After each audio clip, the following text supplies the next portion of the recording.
Sementara itu, penceramah agama dan dai yang dikenal dekat dengan umat dan masyarakat dinilai memiliki peran penting dalam menangkal paham radikalisme dan ujaran kebencian serta penyebaran berita hoaks di tengah masyarakat.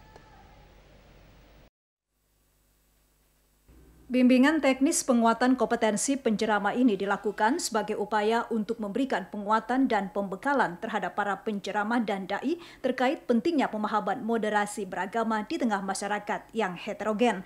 Selain itu, para penceramah dan dai harus mampu sebagai pengayom dan penyejuk di tengah masyarakat dalam upaya menangkal paham radikalisme dan ujaran kebencian serta penyebaran berita hoaks di tengah masyarakat. Hal ini sejalan dengan apa yang telah digariskan Kementerian Agama dalam pembinaan keumatan sebagai bagian penting pembangunan nasional.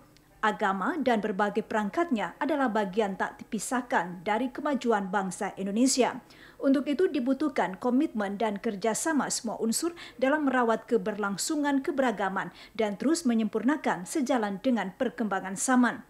Para peserta BIMTEK penguatan kompetensi penceramah memperoleh pembekalan materi, di antaranya Kepala Bidang Penerangan Agama Islam dan Pemberdayaan Zakat dan Wakaf Kanwil Kemenak Sulsel Dr. Andes Harape MPD, yang tampil dengan materi yang berjudul Kebijakan Pemerintah Terkait Dakwah dan Kerukunan Umat Beragama.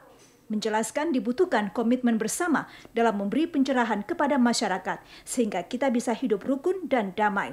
Untuk itu penceramah harus dibekali terkait ketahanan nasional, wawasan kebangsaan, serta upaya menangkal radikalisme dan ujaran kebencian. Ya, alhamdulillah kita sudah di angkatan ketiga dan sementara ini yang terakhir dulu untuk tahun 2020. Kita berharap kedepannya masih dilanjutkan karena penceramah kita ini bukan hanya sebanyak ini. Oh, itu menurut Pak JK itu jutaan itu jumlahnya. Yang kesemuanya kita harapkan menerima materi-materi ya dari para pakar dan narasumber berkompeten terkait isu-isu yang selama ini kita sudah dengar bersama. Ada radikalisme, ada terorisme, ada ujaran-ujaran kebencian, ada berita-berita hoaks, dan itu kita sayangkan kalau itu disampaikan melalui mimbar-mimbar agama. Karena itu penceramah diharapkan punya visi dan misi yang sama untuk tidak mengembangkan apa yang disebut tadi ujaran-ujaran kebencian dari mimbar-mimbar agama.